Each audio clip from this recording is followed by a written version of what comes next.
Friends, welcome back to my channel. আশা করি তোমরা সবাই খুব ভালো আছো, সুস্থ আছো। আমি ভালো আছি এবং সুস্থই রয়েছি। আজকে আরও একটা ভিডিও নিয়ে তোমাদের সামনে আমি হাজির হয়ে গেলাম। তোমাদেরকে বলেছিলাম যদি দেবলীনার পরিবার থেকে, দেবলীনার চ্যানেল থেকে, দেবলীনার পেজ থেকে যদি কোনো ভিডিও আপলোড না হয়, তাহলে কিন্তু আমরা এই বিষয়টা নিয়ে আর ঘাটবও না, বলবও না, আলোচনা করবও না, তাই তো? কিন্তু যখন নিজেরাই এই ব্যাপারটাকে বারবার করে তুলে নিয়ে আসছে এবং ভিউজের উপরে ভিউজ ইনকাম করছে, তাহলে আমাদের বলাটা বানতা হয়। আচ্ছা, কেউ একজন আমাকে কমেন্ট করেছে, তোমাকে এখানে কে ক্যাডরাতে বলেছে? আমি বলেছি যে আমার চ্যানেল, আমি এখানে কন্ট্রোভার্সি করতে বসেছি, আমি একজন সমালোচক এবং আমাদেরকে ইউটিউব জায়গা দিয়েছে। আমরা এখানে সমালোচনা করি, ওয়াইটিতে বলো, ফেসবুকে বলো, সোশ্যাল মিডিয়াতে যেই খবরটা সব প্রচণ্ড পরিমাণে হট চলে, সেই ব্যাপারটাকে নিয়ে আমি এখানে আলোচনা করব এবং আমরা একটা সমালোচনামূলক চ্যানেল খুলে বসে আছি। এবং আমার চ্যানেল, আমি বলবো, যদি আপনাদের মনে হয়, যাদের মনে হচ্ছে যে আমরা বকবক করতে বসেছি, তাদেরকে গিয়ে বলুন যারা এই খবরগুলো ওয়াইটিতে বলো, ফেসবুকে বলো, ইনস্টাতে বলো চাউর করছে, যারা খবরগুলো চাউর করছে, যারা খবরগুলো ইচ্ছাকৃতভাবে ওয়াইটিতে আনছে, ইচ্ছাকৃতভাবে ব্যবসা করছে, নিজেদের পারিবারিক কেচ্ছা বিক্রি করছে। পারিবারিক কেচ্ছা শুধু বিক্রি নয়, পরবর্তী জেনারেশন, এখন যে জেনারেশনগুলো আছে, প্রত্যেকে ভুল বার্তা প্রদান করছে। তাদেরকে আগে থামতে বলুন, তারপরে সমালোচকদের এসে থামতে বলবেন। বুঝতে পেরেছেন? আশা করি আপনার উত্তরটা আমি খুব ভালো করে দিতে পেরেছি। ঠিক আছে, তো ভালোবাসায় আমার মনে হয় না আর কেউ আপনাকে উত্তরটা দিতে পারবে। যাই হোক, আমি কিছু কথা বলতে চাই। দেখুন, আমি কোনো জাতিকে, কোনো ধর্মকে, বা বলতে পারেন যে কোনো গোষ্ঠীকে, কাউকে এখানে অপমান করতে বসিনি। অপমান করার অধিকার, রাইট আমাকে উপরালাও দেয়নি। আমি মানুষ এবং প্রত্যেকটা মানুষই মানুষ, কিন্তু আমাদের বিচার করার ক্ষমতা রাখতে হবে বা আমাদের বুঝে শুনে চলতে হবে যে কার সাথে আমরা মিশতে পারি, কার সাথে আমরা মিশতে পারি না, কে কতটুকু আমার জন্য প্রযোজ্য, কার সমকক্ষ আমি যেতে পারি, কার সমকক্ষ আমি যেতে পারি না। মানুষ প্রত্যেকেই, কাউকে অপমান আমি করছি না, কাউকে আমি ছোট করছি না। তাই বলে আমাদের সমাজে যে স্তরগুলো রয়েছে মানুষের, প্রত্যেকটা স্তরের সাথে কিন্তু আমরা খাওয়াতে পারবো না নিজেদেরকে। আমরা মধ্যবিত্ত লেভেলেই চলবো। আমরা কিন্তু নিম্ন মধ্যবিত্ত মানুষের সাথে কিন্তু ওঠা বসা করতে পারবো না। এটা আমার অহংকারের কথা না, এটা বাস্তব কথা। যেমন আমার বাড়িতে যদি কোনো সহায়িকা কাজ করে, আমার হেল্পিং হ্যান্ড যদি আমার বাড়িতে এসে কাজ করছে, আমার হেল্পিং হ্যান্ড আছে, সে যা তার সমকক্ষ লোকের সাথেই মিশবে, সে কিন্তু আমার সাথে উঠা বসা করবে না। আমাদের কিন্তু দুজনের কক্ষটা আলাদা, তাই তো? আমাদের এটা মেনটেন করতে হয়। প্রতিটা ক্ষেত্রে আমাদেরকে সব কিছু মেনটেন করে চলতে হয়। সেরকম যেরকম ওই মেনটেন করে চলবে সহায়িকা, মানে আমাদের হেল্পিং হ্যান্ড যেরকম আমাদেরকে রেসপেক্ট দিয়ে চলবে, আমিও তাদেরকে রেসপেক্ট দিয়ে চলবো। কিন্তু আমরা তার সমকক্ষে যেতে পারবো না, সে আমার সমকক্ষে আসতে পারবে না। তাই তো? আমি কেন এতগুলো কথা বলছি, তার কারণ একটাই, দেবলীনার ফ্যান ক্লাবস থেকে আরও একটা ভিডিও চাউর হয়েছে, যেটা ফেসবুকে আমি গতকাল দেখেছিলাম। সেই ফেসবুকে ভিডিওটাকে ডাউনলোড করে যে ছেড়েছে, সে তার নিজের পেজ থেকে ছেড়েছে। এবং যেহেতু দেবলীনার ব্যাপারে সে ভালো বলেছে, সেই কারণে সেই পেজ থেকে সেই ভিডিওটাকে নিয়ে এসে নিজেদের পেজে ছেড়ে ও বোঝানোর চেষ্টা করছে, দেখো মানুষও এরকম হয়, মানুষ শুধু আমার সাথে এই ঘটনাটা ঘটেছে তা নয়, ওদের সাথেও এই ঘটনাটা ঘটেছে। প্রথমত কথা, আমি সমকক্ষ বিচার করব। যার ভিডিও তোমার চ্যানেলে তুমি পোস্ট করেছো, সে তোমার সমকক্ষ তোমার মনে হয়? তোমার মনে হয় কি তোমার সমকক্ষ হতে পারে না? আমি বলছি না তুমি বিশাল কিছু, কিন্তু সত্যি সত্যি বলো তো, তোমার সমকক্ষ কি ওই মানুষটা? ও একটা ছাপড়ি। ও যেখানে সেখানে জামা কাপড় খুলে নাচানাচি শুরু করতে পারবে। তুমি জামা কাপড় যেখানে সেখানে খুলে নাচানাচি করতে পারবে? তুমি পারবে কি? তোমার হাজবেন্ডের সাথে ওর বয়ফ্রেন্ডের ও তুলনা করছে। সত্যি সত্যি কি তোমার হাজবেন্ডের সাথে ওর বয়ফ্রেন্ডের তুলনা হয়?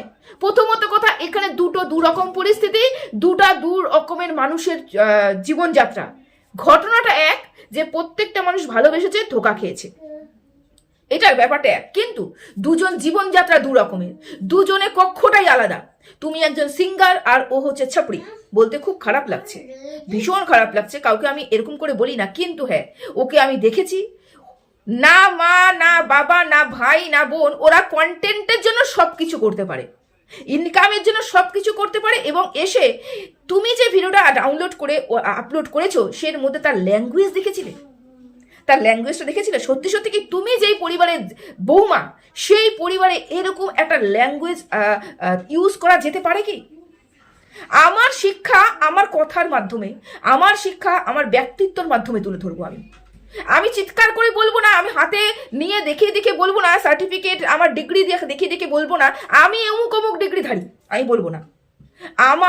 আমার কথা, আমার বিচার, আমার চিন্তাধারা এবং আমার মুখের ভাষা এবং আমার শেয়ারিং, আমি কি শেয়ার করছি, এই শেয়ারিং দেখেই বোঝা যাবে যে আমি কতটুকু পড়াশোনা করেছি বা আমার ব্যাকগ্রাউন্ডটা কি, তাই তো? তুমি যেটা শেয়ার করেছো সত্যি সত্যি কি সেটা শেয়ার করাটা খুব বেশি তোমার মনে হয়েছে যে ভালো কাজ করেছো? তুমি একটা ছাপড়ির ভিডিও তুলে নিয়ে এসে তুমি ডাউনলোড করেছো, ছেড়ে দিয়েছো। ওই মানুষটিকে কয়দিন আগে দেখলাম একটা মেয়ের সাথে বিয়ে করে সংসার করছে। কন্টেন্টের জন্য একটা মেয়েকে বিয়ে করে সবকিছু দেখিয়েছে, বিয়ের পরে সবকিছু দেখিয়েছে। তার আগে আরো একজন ছিল বয়ফ্রেন্ড, তার সাথে সবকিছু দেখিয়েছে। পরে বন্ধু বলে একজনকে রেখেছে, তার সাথেও সবকিছু দেখাচ্ছে। তার সাথে তোমার পরিবারের তুলনা হয়, তোমার শ্বশুর বাড়ির তুলনা হয়। আমি বলছি না তোমার শ্বশুর বাড়ি খুব ভালো, কারণ আমি ব্যক্তিগতভাবে তোমাদের কাউকেই চিনি না। যেটুক উঠে এসেছে, একটা পাইলট হতে গেলে পরে কিন্তু প্রচুর পরিমাণে বই ঘাটতে হয়, বুকস, আমি বই মিনস হচ্ছে বুকস ঘাটতে হয়, পড়তে হয়, রগড়াতে হয়, পরীক্ষা দিতে হয়, এক্সাম দিতে হয়, পাশ করতে হয়। এক দুটো বই নয়, এবং আমরা নর্মাল যেই ডিগ্রিগুলো অর্জন করি সেগুলো নয়, তার থেকে অনেক হায়ার লেভেলের বই বুকস পড়তে হয়। পাইলট হতে গেলে পরে অনেক কিছু করতে হয় এবং ওখানে একটা শিক্ষাগত যোগ্যতার প্রয়োজন রয়েছে। এবং যেই ফ্যামিলির থেকে যারা যারা পাইলট হয়ে বেরিয়েছে তাদের পরিবেশের গণ্ডিটা কিন্তু প্রচণ্ড পরিমাণে শিক্ষিত একটা পরিবার। তারা কিন্তু সচরাচর এরকম মুখের ভাষা খারাপ করে কথা বলতে পারবে না, তাদের ল্যাঙ্গুয়েজ এত বাজে হবে না, তাদের বডি ল্যাঙ্গুয়েজ এত বাজে হবে না, তারা নোংরা কিছু করতে পারবে না, কারণ তারা বচপন থেকে এরকম শিখে আসেনি। কিন্তু তুমি ইদানিং যেই পরিমাণে ভিউজের জন্য, স্বামীকে অপমান করার জন্য, অপদস্থ করার জন্য যেই ভিডিওগুলো তুমি পাবলিক করছো বা যাদের ভিডিও শেয়ার করছো, এটাকে মেনে নেওয়া যায় না। তার বয়ফ্রেন্ড রাস্তায় ঘুরে ঘুরে ছাপড়িগিরি করছে, তার সাথে তোমার হাজবেন্ডের তুলনা করছে, এটা কি কোথাও গ্রহণযোগ্য? তুমি মেনে নিতে পারবে? তোমার হাজবেন্ড শিক্ষিত একটা মানুষ, শিক্ষিত মানুষ বলেই এখনো পর্যন্ত কিন্তু মুখ খুলেনি। তোমরা বলবে ভয়ের চোটে মুখ খুলেনি, না না, সবসময় যে ভয়ের চোটে মুখ খুলে না তা নয়, কিন্তু কিছু কিছু মানুষের মুখে থেকে কথা বেরোতে, চিন্তা ভাবনা করে বেরোতেও সময় লাগে। তার কারণ কি? তারা সব জায়গায় সব কথা বলতে পারে না, তাদের নিজস্ব একটা রেপুটেড ফ্যামিলি এবং রেপুটেশন রয়েছে, যে ও যদি বলে ফেলে তাহলে এখানে কলতলায় ঝগড়া সৃষ্টি হবে, কলতলা ঝগড়া সৃষ্টি হবে। পরিবারের সবকিছু কেচ্ছা ওয়াইটিতে বলতে হয় না, পরিবারের সব কেচ্ছা ওয়াইটিতে বলতে হয় না, বললে পরে এখানে কলতলা ঝগড়া সৃষ্টি হবে। এবং তোমার হাজবেন্ডের পরিবার চেয়েছে যে আমি এখানে কলতলা ঝগড়া করতে আসিনি, করবো না, আমাদের এটা মানায় না। তুমি বলে চলেছো, তোমার পরিবারের লোকজন বলে চলেছে, তোমার হাজবেন্ড বলেনি। তার মানে এটা নয় তোমার হাজবেন্ড অন্যায় করেছে, মুখ বুজে বসে রয়েছে, ভয়ের চোটে পালিয়ে গেছে, লুকিয়ে আছে, না। তোমার হাজবেন্ড চাইনি কলতলা ঝগড়া করতে, তোমার হাজবেন্ড চাইনি আমি আর দুটো কথা বললে পরে আমারই ওরে বলে না, থুতুটা যদি উপর দিকে ফেলি নিজের বুকে এসে পড়ে। আমি যদি এখন দুটো বাজে কথা বলি, আমার মা বাবা শিক্ষা নিয়ে আমার উপরে প্রশ্ন উঠবে, আমি পাইলট হয়েছি সেই শিক্ষা নিয়ে আমার উপরে প্রশ্ন উঠবে, এবং আমি আমার বউকেই, আমার লিগাল ওয়াইফকেই আমি অপমান অপদস্থ করব, যেটা আমি করতে চাই না। এই ভুল ধারণা থেকো না যে ও ভয় পেয়েছে বলে এই কাজগুলো করছে না। এমন কোনো আমি দেখিনি যে ওর মধ্যে ভয়টা আসতে হবে। কারণ আমরা শর্ট ভিডিও দেখে ভিডিও জাজ করব, তাই তো? আমরা শর্ট ভিডিও দেখব, আমরা ব্রড ভিডিও দেখে জাজ করব। তো জাজ যখন আমরা এটা দেখে করছি, তখন আমি ওখান থেকে কোনো খারাপ কিছু উপলব্ধি করতেই পারিনি। খুঁটি নাটি খুন সুটি হামেশা স্বামী স্ত্রীর মধ্যে হয়ে থাকে, সেই খুন সুটিটাকে আমি এত বড় আকার দিতে পারি না যত বড় আকার তুমি দিয়ে বলছো যে আমি ভালো মুহূর্ত শেয়ার করেছি। এটা তুমি বলছো, তুমি যদি সত্যি সত্যি ভালো মুহূর্তটাই শেয়ার করতে, খারাপ মুহূর্ত শেয়ার না করতে, হাজবেন্ডকে যদি তুমি এতটাই ভালোবেসে থাকতে, তাহলে তুমি হাজবেন্ডের সম্বন্ধে বলতে পারতে না ওয়াইটিতে। তুমি এত বড় কাজটা করার পরে মুখে কুলু পারতে এবং হাজবেন্ডের চরিত্র, হাজবেন্ডের মান সম্মান নিয়ে তুমি খেলতে পারতে না। তুমি যখন খেলতে পেরেছো, তুমি যখন কলতলা ঝগড়া সৃষ্টি করেছো ওয়াইটিতে, তোমার দিদি, তোমার মা ওয়াইটিতে সে যা কেচ্ছা লুটিয়েছে হাজবেন্ডের সম্বন্ধে, তার মানে তোমরা কোনোদিনও তাকে ভালোবাসোনি, বা ভালোবাসার দাবি যে করছো সেটা সম্পূর্ণটা ফেক। আর ইদানিং যা দেখতে পাচ্ছি, পাট পাট করে কিছু অংশ তোমার ওই 1.5-2 ঘন্টার লাইভ বা ভিডিওর কাট কাট করে করে টাইটেল দিয়ে মনিটাইজেশনটা অন করে তোমরা ভিডিও ছাড়ছো। তার মানে এটাই যে তোমরা বিজনেস করতে বসেছো। আজকে যার ভিডিও তুমি তোমার চ্যানেল থেকে আপলোড করলে, ওই যে ফ্যান্স ক্লাব থেকে আপলোড করলে, সেই মানুষটার সাথে তোমার তুলনা হয়। আমি বলছি না তুমি মহান ব্যক্তি, আমি আবারও বলছি মহান ব্যক্তি আমি বলছি না, কিন্তু তুমি সিঙ্গার, তুমি ব্লগার, আর ওরা ছাপড়ি। ছাপড়ি মিন্স বলছো, ছাপড়ি মিন্স আমি খারাপ কথা বলছি না, কিন্তু ছাপড়ি মিন্স কন্টেন্টের জন্য, ইনকামের জন্য যতটুকু নিচে যাওয়া যায় ততটুকু নিচে ওরা নামতে পারবে। আমি তোমরা অতটা নিচে কন্টেন্টের জন্য নামতে পারবো না। সমস্ত কিছু খুলে বা একটা মেয়ের সাথে সংসার করে সব কিছু দেখিয়ে, হাজব্যান্ড ওয়াইফ করে সব কিছু দেখিয়ে আমরা এগুলো করতে পারি না। তাই জন্য সব কিছু আমরা শেয়ার করতে পারি না। আমাদের শেয়ারিংয়ের মাধ্যমে বোঝা যাবে আমাদের মন মানসিকতাটা কতটা নিম্ন রুচি সম্পন্ন। তোমার মন মানসিকতা কতটা নিম্ন রুচি সম্পর্ক তোমার ওই ভিডিও শেয়ারে আমি বুঝতে পেরেছি। বুঝতে পেরেছো? হাজব্যান্ডকে নিয়ে তো অনেক খেললে, অনেক নোংরা কথা বললে, হাজব্যান্ড তোমাকে নিয়ে একটা কথা বলতে পারলো না। তার কারণ হাজব্যান্ড চায় না যে তোমার অপমান হোক। যদি মুখ খুলে এখানে অনেক কিছু বেরিয়ে আসবে। সর্বক্ষেত্রে সম্মতির লক্ষণ নয়, চুপ থাকা সম্মতির লক্ষণ নয়। কিছু কিছু ক্ষেত্রে চুপ থাকা মানে মানে মান সম্মানটাকে রক্ষা করা। ওরা চেয়েছে মান সম্মানটাকে রক্ষা করতে। আমি দেখেছি তোমার শাশুড়ি যথেষ্ট তোমাকে ভালোবাসতো, এবং তোমার শাশুড়ি তুমি যখন বসে বসে গান করছো, তোমার শাশুড়ি তোমার গান শুনে চোখ দিয়ে চোখ ছলছল করছে, চোখ দিয়ে জল পড়ছে, অনুভূতি আসছে। এগুলো অভিনয় নয়। এর ভেতর থেকে যে চোখের জলটা আসছে অনুভূতিতে এবং পড়ছে, সেটা অভিনয় হতে পারে না। ওরা অভিনেতা অভিনেত্রী নয়, এটা হতে পারে না। ওরা একটা মানুষ, ওরা মানুষ। তুমি অভিনেতা হতে পারো, আমরা কোনো জায়গা থেকে অভিনেতা অভিনেত্রী হতে পারি। তারা নর্মাল সাধারণ একটা মানুষ। তাদের চোখ থেকে যখন জল পড়ছে সেটা আবেগেই পড়ছে। প্রতিটা মুহূর্তে আমি দেখেছি তোমাকে থ্রেট দিয়ে কথা বলতে শাশুড়িকে। কোনো এক জায়গায় ঘুরতে যাবে, শাশুড়ি রেডি হয়ে বসেনি বলে তুমি এসে বলছো এ কি করলে, তুমি এখনো পর্যন্ত রেডি হওনি। আমি ভেবেছি আসবো আর বেরোবো, শাশুড়ি বলছে তোরা খেয়ে নে, তোরা খেয়ে নে, আমাকে 10 মিনিট সময় দে। তুমি কি বলছো? তোমার তো এখনই 10-15 মিনিট নষ্ট হয়ে যাবে তুমি সাজতে খুঁজতে গেলে। তুমি কেন রেডি হয়ে বসোনি? তুমি শাশুড়িকে থ্রেট দিচ্ছ, তুমি শাশুড়িকে আঙ্গুল তুলে কথা বলছো। তোমার শাশুড়ি তোমাকে ভাত বেড়ে খাওয়াচ্ছে, বলছে খেয়ে নে খেয়ে নে, আমি রেডি হচ্ছি। আমরা দেখেছি এগুলো অভিনয় হতে পারে না। একটা শাশুড়ি মা ভালোবাসাটা আমরা দেখতে পেয়েছি ওই ব্লগিং এর মাধ্যমে। এগুলো অভিনয় হতে পারে না। তুমি বলতে পারো না সেই মানুষগুলো অভিনয় করছে, বলতে পারো না। বুঝতে পেরেছো? অভিনয় সবকিছু হয় না, আমরা বুঝতে পারি কোনটা অভিনয় কোনটা অভিনয় না।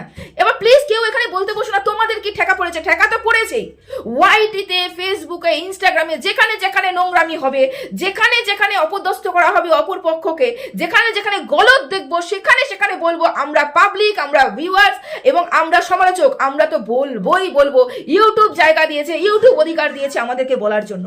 আমি তো কমপক্ষে বলবোই বলবো। এবং আমার মনে হয় আমার সমকক্ষ যতগুলো কন্ট্রোভার্সি ক্রিয়েটার আছে প্রত্যেকেই বলবে আপনারা আঙ্গুল তুলতে পারেন না, আপনারা প্রশ্ন করতে পারেন না যে আপনাদের কে বলেছে। আমাদের এখানে অধিকার আছে বলেই আমরা বলতে বসেছি। যে আমরা কেউ তার বাড়ির থেকে খবর বের করে নিয়ে আসিনি, আমরা কেউ তার বাড়ির থেকে খবর টেনে নিয়ে আসে ভিডিও করছি না। যা যা ওয়াইটিস সোশ্যাল মিডিয়াতে, ফেসবুকে, ইনস্টাগ্রামে যেগুলো যেগুলো আপলোড হয়েছে সেগুলো নিয়ে আলোচনা করছি। এখানে নোংরামি চলছে, নোংরামি চলছে। প্রতিটা মুহূর্তে টাকা ইনকামের চেষ্টা চলছে। বন্ধ হয়ে যাও। হয়ে গেছে, বদনাম করে ফেলেছো তোমরা বরের নামে, হাজবেন্ডের নামে, শ্বশুর নামে, শাশুড়ির নামে, সবার নামে বদনাম করে ফেলেছো। বন্ধ হয়ে যাও, চুপ হয়ে যাও। না, বন্ধ হবে না, চুপ হবে না। কে তার সাপোর্টে কথা বলছে? আরে আমার খুব কষ্ট, আমি ফিল করতে পারছি দেবর কি কষ্ট। আমারও এরকম জীবন গেছে। সে তো বয়ফ্রেন্ডকে হারিয়েছে, তার বয়ফ্রেন্ড ছিল, সে বিয়ে করেনি, তারপরেও সে কষ্ট দিয়ে কত বুকে কত কষ্ট, এবং যার বয়ফ্রেন্ড ছিল তার মাকে পর্যন্ত এখানে ধোয়াচ্ছে বসে বসে। তার সাথে তুমি রিলেট করছো, যেখানে তোমার হাজবেন্ড, যেখানে তোমার একটা শিক্ষিত পরিবারের একটা শিক্ষিত ছেলে, তার সম্বন্ধে তুলনা করছো। তার তোমার মানসিকতা কি, কতটা ছোট তোমার মন মানসিকতা, কতটা ছোট তোমার চিন্তাধারা। যে একটা ওই মেয়ে ছেলে, বাজে কথা আমি বলছি না, ওই ধরনের সো কল্ড ইউটিউবারকে ইউটিউবারের মনে কষ্ট হয়েছে, ব্যক্ত করেছে, তোমাকে বলে, তোমার সম্বন্ধে বলেছে যে আমি খুব কষ্ট পেয়েছি, তার সাথে আমি রিলেট করতে পারছি, আমারও সাথে এরকম হয়েছে। সেই জন্য তোমার মনে হলো এটাকে আমি ছেড়ে দিয়ে আমার পাশে কিছু লোককে দাঁড় করাই, এটা শেয়ার করি, আমার পাশে কিছু লোককে দাঁড় করাই, যে আমার মতনও কেউ আছে, আমার মতনও কেউ কষ্ট পায়, আমার মতনও কেউ ভেকধারী, আমার হাজবেন্ডের মতনও কোনো ভেকধারী মানুষ রয়েছে। এগুলো সব ওদের সব বিজনেস। তাহলে কি ধরে নিতে পারি তোমারও সব বিজনেস? ধরে নিতে পারি কি? বললে তো অনেক বাজে কথা বলা যায় তোমাকে নিয়ে, কিন্তু সত্যি কথা অবাক লাগে, তোমাকে নিয়ে কোনোদিন বলবো এটা কল্পনাও করতে পারিনি। তোমার গান শুনেছি, তোমার ব্লগ দেখতাম, সায়কের ব্লগ দেখতাম, তোমাদেরকে নিয়ে কোনোদিন কন্টেন্ট করবো এটা কল্পনাই করিনি। যাই হোক, তোমরা নোংরামি করছো, আমরা তো বলবোই, ঠিক আছে? বেশি বড় ভিডিওটা করবো না, কেন অনেক রাত্রে পোস্ট হবে হয়তো ভিডিওটা। চলো এতটুকুই রাখলাম এখনকার জন্য, ঠিক আছে? সবাই ভালো থেকো, সুস্থ থেকো, টাটা।